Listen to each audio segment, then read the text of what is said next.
Hai, jumpa lagi. Assalamualaikum warahmatullahi wabarakatuh. Salam sejahtera bagi kita semua. Om Swastiastu. Hari ini saya mau reading untuk kalian bintang Aries. Baik, tema kita kali ini adalah tentang pesan leluhurmu kepadamu di bulan Juni. Kira-kira bagaimana dan apa yang ingin dia sampaikan kepadamu? Nanti kita lihat sesuai dengan energi dari kartu tarot. Oke, tetapi seperti biasa jangan lupa di like, comment, subscribe channel Ica Tarot dan Ica Tarot WS Indo, supaya ke depan saya bisa lebih bersemangat untuk membacakan readingan-readingan di hari-hari berikutnya untuk kalian. Dan jangan percaya 100% tarot ini hanya sebuah games, kalian tetap harus selalu berserah kepada Sang Pencipta. Dan walaupun ini hanya sebuah games, memang bukan games biasa, melainkan games menyerap energi. Sehingga saya minta kepada kalian untuk bisa lebih bijaksana dalam menyikapi readingan yang akan saya bacakan nanti. Yang baiknya bisa diambil, buruknya diabaikan aja, dibuang aja, ataupun bisa kamu pakai untuk mengintrospeksi diri kamu, ataupun bisa kamu pakai untuk mencari solusi dari permasalahan yang kamu hadapi. Dan kalaupun kalian ingin personal reading, coaching, dan konsultasi, bisa menghubungi saya. Saya sudah sematkan link WA saya di deskripsi atau yang ada tertera di atas ini. Silahkan kalian menghubungi saya dan itu berbayar. Dan kalaupun juga kalian ingin mendengarkan readingan lainnya, baik karir, keuangan, percintaan, ataupun games-games lainnya, bisa langsung ke playlist, semua sudah tertera di situ. Tinggal kamu lihat, pilih, dan bisa kalian dengarkan. Oke, kita langsung saja untukmu, berikan energimu sambil fokus pada kartu. Sambil saya baca doa dan saya kocok kartunya, inilah energi untukmu di mana pesan semesta dan pesan leluhur untukmu di bulan Juni ini. Kita lihat ya, apa yang terjadi. Ini sudah terjatuh tapi tertutup lagi, saya ambil kartunya. Oke. Kita lihat dulu masalahnya ya, supaya nyambung dengan apa yang ingin disampaikan atau wejangan. Ingat, wejangan ini bukan untukmu dari diriku, tetapi untukmu dari semesta, dari leluhurmu untukmu ya. Jadi jangan bilang Kak Ica ceramah. No, leluhur kita semua untukmu dan untukku juga ya. Jadi bukan hanya saya baca doang ya, tapi saya juga ini lagi ditatar dari leluhur untuk melaksanakan semuanya yang tadi disebutkan ya. Jadi untukmu dan untukku ya. Kalau kita mau menjadi pribadi yang lebih baik, bukan lihat orang kiri kanan, tapi lihat dari dalam diri. Karena perubahan itu akan terwujud dari mana? Dari diri kita dulu yang berubah ya. Oke, untuk masalahnya di sini ada King of Pentacles, ada Four of Pentacles, ada Queen of Swords, dan ada Eight of Pentacles. Wow. Di sini ada masalah keuangan. Di sini ada masalah jati diri, kehidupan, pusing, stres antar penantian ya. Masalah cinta, bingung dengan kehidupan. Kamu hidup bingung-bingung kenapa ya? Dan juga di sini bicara tentang karir ya. Saya rangkum aja ya, karena kalau satu-satu nanti durasinya lama dan agak repot nanti ya. Jadi secara keseluruhan dari pesan leluhurmu untukmu dari sisi keuangan, dari sisi hubungan. Ini bisa hubungan dari percintaan ataupun relasi ataupun keluarga ya. Dan dari sisi karirmu. Wah. Oke, kita lihat ya, tadi masalahnya di situ. Masalahnya kenapa? Masalah uang. Masalah mungkin kamu ribut dengan pasanganmu, ribut dengan keluargamu, ribut dengan klienmu, ribut dengan bosmu, ribut dengan mertua ya. Dan bingung apakah hubungan ini harus lanjut ataukah tidak kalau dari sisi percintaan. Terus kalau dari hubungan, apakah saya tetap begini terus mengorbankan diri saya dengan mengikuti mereka dan selalu berbuat baik untuk mereka dan mengorbankan diriku. Dan kalau dari sisi pekerjaan, kok kerja cuma dapat capek doang, nggak ada tabungan, uangnya habis terus, kerja capek, lingkungan toksik pula ya. Apakah saya harus resign? Nah, ini ada beberapa seperti gitu yang saya lihat ya. Kondisinya masih bingung, bimbang, dan ragu. Ya, dari sisi keuangan, kok uangku nih nggak nambah-nambah, malah punya hutang. Kalau dari hubungan, kok kehidupan kayak toksik, berputar terus dengan orang yang sama atau orang yang berbeda, sama aja. Jadi ada label semua perempuan sama, laki-laki semuanya sama ya. Padahal orang berbeda tapi di labelnya sama. Ya ujung-ujungnya ya itu, apa yang kamu inginkan itu adalah doamu, semesta kasih. Karena kamu berlabelkan semua laki-laki sama, ya dia berikan laki-laki yang karakternya mirip-mirip dengan orang yang sama dengan eh, laki-laki di masa lalu kamu, walaupun orangnya berbeda. Nah ini, kelola pikiran ya. Dan begitupun mertua orang, saya sudah baik sama mereka tapi kenapa mereka jahat kepadaku ya. Saya sudah selalu berusaha yang terbaik tapi malah mereka mengecewakanku, mereka gosipin aku, mereka nggak membantuku padahal kemarin aku bantu mereka ya. Atau bos-bos nih selalu marah-marah ya, selalu marah-marah, hanya mau hasil, nggak lihat proses, kira proses ini gampang apa. Nah ini ya, ada yang ngomel-ngomel ya, saya rasakan energinya kayak macam udah gaji kecil, kerja dituntut banyak, nggak naik-naik gaji ya, apes, mau resign atau gimana nih, bingung juga nih ya. Kalau resign mau kerja di mana, kalau nggak resign tapi capek ya, dimarah-marah ngomel, gaji nggak seberapa ya. Kalau dari sisi pekerjaan ya sama, capek, lingkungan toksik, mana dimarah-marah ya, mana digosipin, mana orang suka kepo urusan orang ya, urusan rumah tangga juga diikut campurin ya. Padahal ya kalau kantor aja ya, karir aja, nggak usah ngomel-ngomel urusan pribadi. Ada yang mau kepo-kepo, habis itu ada yang menindas, membuli ya. Ya, jadi kita lihat apa pesan leluhurmu kepadamu tentang semuanya itu, dari sisi keuangan, dari sisi hubungan, dan dari sisi karir ya. Di sini ada Tower, di sini ada Justice, di sini ada Two of Wands. Untuk mendapatkan kelimpahan, keberkahan harus dengan penuh rasa syukur. Jadi leluhurmu mau nyampaikan untuk lebih banyak bersyukur. Karena kalau syukur kan ibaratkan energi kelimpahan di dalam jiwa, otomatis realitanya akan menarik kelimpahan dalam hidupmu. Jadi apa yang kamu pikirkan, apa yang kamu rasakan itu adalah satu kontak di mana, oh ini kamu mau ya, oke nanti saya berikan. Di mana kontaknya, kepada mana, kepada siapa? Kepada semesta. Semesta maha baik, Tuhan maha baik. Dia akan memberikan yang terbaik untukmu sesuai permintaan hambanya, sesuai yang kamu mau ya. Jadi kelola hatimu ya. Jadi kalau kamu merasa kurang, semesta akan kasih kurang. Nah ini leluhurmu menyampaikan untuk apa? Hatimu lebih up, supaya semesta kasih kamu apa? Kehidupan yang lebih makmur, kehidupan yang lebih jaya, kehidupan yang lebih bahagia. Tapi kalau hatimu down, ya otomatis kemiskinan, kekurangan, sakit-sakitan, itu yang akan muncul. Jadi sekarang itu jangan salahkan siapapun, tapi salahkan dirimu kalau hidupmu lagi terpuruk. Kenapa? Hatimu lagi tidak baik, hatimu lagi busuk, hatimu lagi tidak ada di vibrasi atas, tidak bahagia. Jadi semuanya dari mana? Dari hati.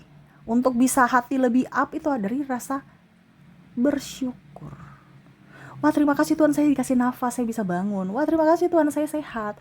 Wah terima kasih Tuhan, saya sudah hari ini hari baik gitu. Tidak usah lihat kiri kanan, rezeki tidak akan tertukar. Kadang-kadang kita melihat hidup orang lebih baik daripada kita, itu yang akhirnya membuat vibrasi kita jatuh. Karena apa? Kita terlalu mau menginginkan milik orang, rezeki orang, padahal rezeki kita itu ada sendiri. Ya, jadi nggak usah terlalu mau pusingkan dengan hidup orang, pusingkan aja hidupmu. Dimana ya, supaya kamu tidak pusing ya harus berbahagia. Supaya apa? Realitanya bahagia. Bahagianya dari apa? Dari jiwa, bukan dari bibir. Cuman senyum juga miring. Ya, kan biasanya orang, saya bahagia tapi senyumnya miring, cuman satu gitu. Enggak, tapi jiwa. Walaupun mulut tidak tersenyum, tapi jiwa bahagia, itu pancarannya. Kontaknya ke semesta. Oh, dia mau bahagia, saya kasih gitu. Itu bicara tentang apa juga? Duit. Tadi masalah duit. Duit akan datang kalau kamu bahagia. Contoh, kamu bahagia, kamu senyum, enjoy, happy, klien datang, pelanggan datang, belanja kalau kamu seorang wirausaha. Ataupun bos senang kamu, dikasih salam tempel, dikasih bonus ya.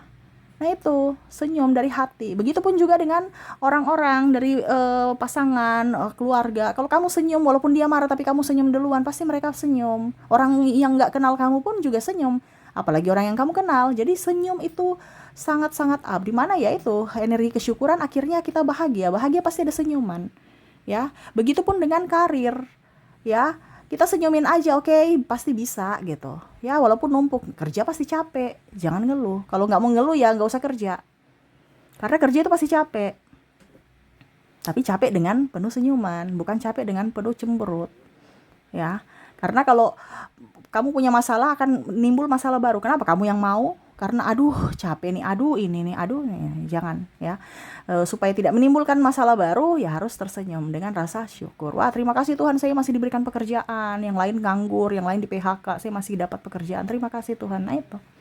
Ya, itu yang leluhurmu ingin sampaikan. Jangan kamu banyak ngeluh.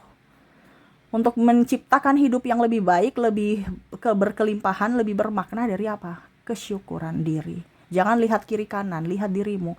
Dibandingkan dirimu dengan dirimu di masa lalu, dengan dirimu saat ini. Bukan membandingkan dirimu dengan kekuranganmu dan kelebihan orang lain, tidak. Tetapi bandingkan dirimu saat ini dan kehidupanmu di masa lalu.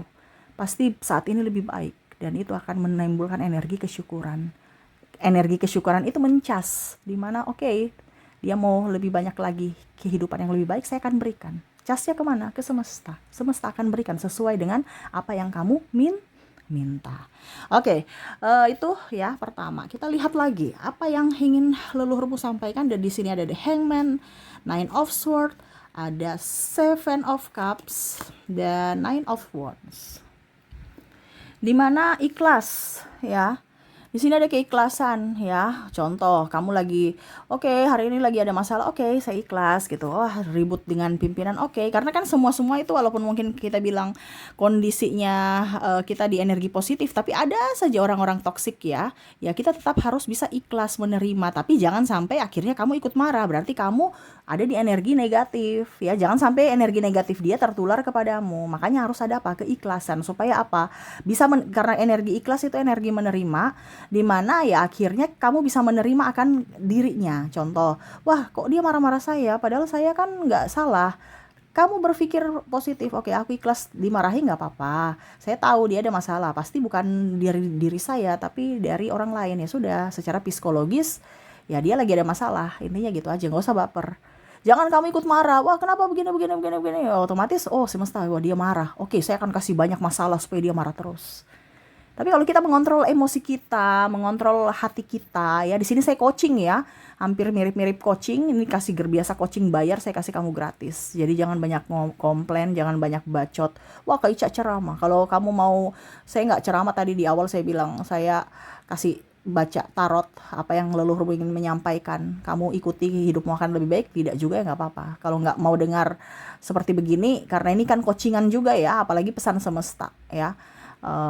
Mungkin agak sedikit banyak ngomong tapi semoga kalian tidak bosan mendengarkan suara saya ya, karena ini untukmu dan untukku. Wejangan ini bukan saya yang mau sok-sok tahu ngajar kamu, enggak. Saya juga banyak kekurangan dan masih harus banyak belajar. Kita sama-sama belajar ya. Nah ini karena nggak tahu kenapa saya energinya semangat gitu ya, jadi bicaranya saya juga wow. Saya mendengarkan sendiri gitu ya, wow, karena ngomong langsung keluar aja gitu. Nah itu tadi saya bilang pelajaran ini untukmu dan untukku ya, dimana ikhlas itu lebih enjoy, lebih happy ya. Akhirnya apa? Semesta kasih kamu enjoy, happy, gembira, dan itu sudah terjadi dalam diriku ya. Dimana kondisinya dulu saya banyak ngomel, salahkan ini salahkan ini, tapi kalau pada saat kita sudah menerima semuanya, dimana oke, bukan si A yang salah, si B, tapi harus diri kita yang harus berubah ya. Tapi tidak menjudge juga bahwa diri kita salah, tapi harus diri kita yang harus dikoreksi. Otomatis apa? Hidup kita berubah di mana? Dari pribadi kita yang dirubah dulu. Di mana kita bisa menerima semuanya, ada energi keikhlasan tuh ya, energi ikhlas. Kalau kamu merasa hidupmu terombang-ambing, oh berarti ada yang salah, diperbaiki. Bukan orang itu salah, hidupku begini karena kamu. Enggak ya, sudah apa yang terjadi ikhlaskan, kita rubah gitu supaya hidup ke depan lebih baik. Jangan tersedih ya. Kalau sedih terus ya kapan? Berarti semesta, oh dia mau sedih terus, saya kasihkan banyak masalah. Harus di sini pelin-pelan nih, Seven of Cups. Harus tegas, karena energi ketegasan pengambilan keputusan yang tegas akan membuat hidupmu lebih nyaman, lebih tenang, lebih damai. Tapi kalau ragu-ragu ya jangan kaget kalau hidupmu penuh dengan masalah, karena ragu-ragu itu ada energi bawah Ya, ketegasan itu adalah energi atas, di mana ya kamu tegas untuk hidupmu, tidak bisa dipermainkan, tidak bisa disakiti, tidak bisa dipermainkan, tidak bisa dimanipulasi. Harus tegas. Apalagi tegas dengan diri sendiri, dan harus tegas kepada orang toksik. Ya, kamu mengizinkan orang toksik masuk dalam hidupmu, berarti kamu mengizinkan dia melukaimu suatu saat nanti. Ya, dan wajib kamu di sini Nine of Swords untuk bisa up terhadap dirimu. Up terhadap diri untuk apa? Kebahagiaan itu adalah di tanganmu. Kesuksesan itu ada di dalam tanganmu. Ya, jadi kamu mau bahagia ya itu dari dirimu. Kamu mau bahagia, oke, silahkan ciptakan kebahagiaan. Kamu mau kaya ya silahkan. Karena kamu pasti yang bisa membuatmu kaya adalah dirimu sendiri, bukan orang lain. Orang lain itu hanya menopang, memberikan jalan. Kamu mau belajar silahkan, tidak ya tidak. Semua kembali kepada pribadi. Ya, jadi jangan minta validasi pada siapapun. Ya itu energi keikhlasan. Ada orang membawa cinta, berarti itu bonus. Tetapi keharusanmu adalah mencintai dirimu sendiri. Jangan mengharapkan orang yang datang membawa cinta. Ujung-ujungnya dia tidak membawa cinta, tidak sesuai ekspektasimu, kamu marah. Oh no. Dia datang membawa cinta, itu bonus. Kalau tidak ya sudah. Kenapa? Karena full tangki cintamu banyak dari dirimu sendiri. Makanya saya bilang kewajiban untukmu untuk memfullkan energi cintamu, tangki cintamu, supaya tidak mengharapkan cinta atau bahkan mengemis cinta. Ya, jangan. Ujung-ujungnya kamu dapat mokondo, ujung-ujungnya kamu dapat laki-laki perempuan matre. Ya. Jadi fokuslah pada dirimu, tahu nilaimu, dan harus tegas dalam berucap, bersikap, bertindak. Oke, kita lihat lagi apa yang ingin leluhurmu sampaikan kepadamu di sini. Lebih mencintai diri sendiri dan berbahagia dengan dirimu sendiri. Ya, hidupmu harus berubah dari model lama ke model baru. Jangan model lama sudah salah kamu ikutin ya. Bagaimana hidupmu berubah kalau hidupmu tidak kalau pola pikirmu dan tindakanmu tidak berubah. Tuh, untuk berubah harus ada pola pikir yang baru, ya. Tuh. Kalau pola pikirmu masih salah ya tetap aja begitu. Ibaratkan gini, kita masuk jalan buntu, jalannya sudah tahu itu jalan buntu, tapi masih mau jalan di situ ya tetap buntu-buntu terus. Oh, berarti harus putar otak bahwa oh ini jalannya salah, kita putar. Ya, putar otak ini artinya cari jalan keluar yang lain gitu. Belok dari jalan buntu itu untuk cari jalan yang tepat. Bukan suruh tunggu orang bobol itu jalan atau bikin itu jalan, ya enggak, cari jalan yang lain. Kamu udah tahu itu jalan salah kok masih mau nunggu-nunggu di situ untuk orang bukakan pintu, orang bobol pintunya atau apa gitu. No. Ya. Jadi cari jalan di mana ya itu hidupmu harus berubah dari pola pikirmu. Ya, kamu juga bahagia dari pola pikirmu. Jangan mengharapkan orang datang membahagiakanmu, tadi saya bilang di awal ya, di mana semesta mau kamu yang bertanggung jawab atas bahagiamu, bukan orang lain. Ya, dan terakhir di sini semesta mau sampaikan ya, dan leluhurmu untuk kamu lebih banyak action. Selama kamu ada action, ada pergerakan, ada tindakan, hidupmu pasti berubah. Kalau kamu diam di tempat ya percuma. Kamu mau kaya ya kerja. Kerja apa yang kamu sukai tadi dengan hati yang bahagia. Karena kalau hati gembira, energinya up, uangnya datang. Ya. Harus ada usaha. Ya, kamu mau disayangi orang, ya senyum. Jangan kamu menuntut orang senyum tapi muka kamu judes. Ya, begitupun dengan karir. Kamu enjoy happy dengan karirmu, pasti karirmu pasti ada hasilnya. Selama enjoy, happy, gembira, bahagia, entah dari sisi keuangan, entah dari sisi pergaulan, ya, hubungan, dan dari sisi karir pasti up. Jadi semua itu dari kelola hati. Apalagi di bulan Juni ini atau di bulan seterusnya saya merasakan energinya akan banyak tantangan. Banyak orang baper, banyak orang tukang marah-marah, banyak orang juga suka singgung-singgung, banyak juga orang yang ketas-ketus bicaranya, nggak usah baper. Ingat, jangan sampai energi mereka yang negatif ditularkan ke kamu. Ya, ingat energi itu menular, walaupun tidak kelihatan tapi bisa dirasakan. Jangan sampai kamu baper. Ujung-ujungnya yaitu kamu akhirnya tertular energi negatif, dan negatif itu datang masuk dalam hidupmu dari sisi realitamu. Nah ini ya, karena banyak masalah ke depannya. Jadi kamu harus bisa kelola hati dan pikiranmu. Supaya apa? Tindakan yang kamu lakukan itu tindakan yang bagus. Dan akhirnya apa? Kedepannya kehidupanmu lebih tenang dan nyaman ya. Oke, itu yang bisa saya readingkan untukmu ya. Semoga resonate dan semoga bermanfaat juga. Oke, saya doakan semoga ke depan hidup kalian lebih bahagia, dipenuhi cinta kasih, kelimpahan rezeki dan kesehatan. Terima kasih, saya pamit. Assalamualaikum warahmatullahi wabarakatuh. Salam sejahtera bagi kita semua. Om Swastiastu. Bye bye.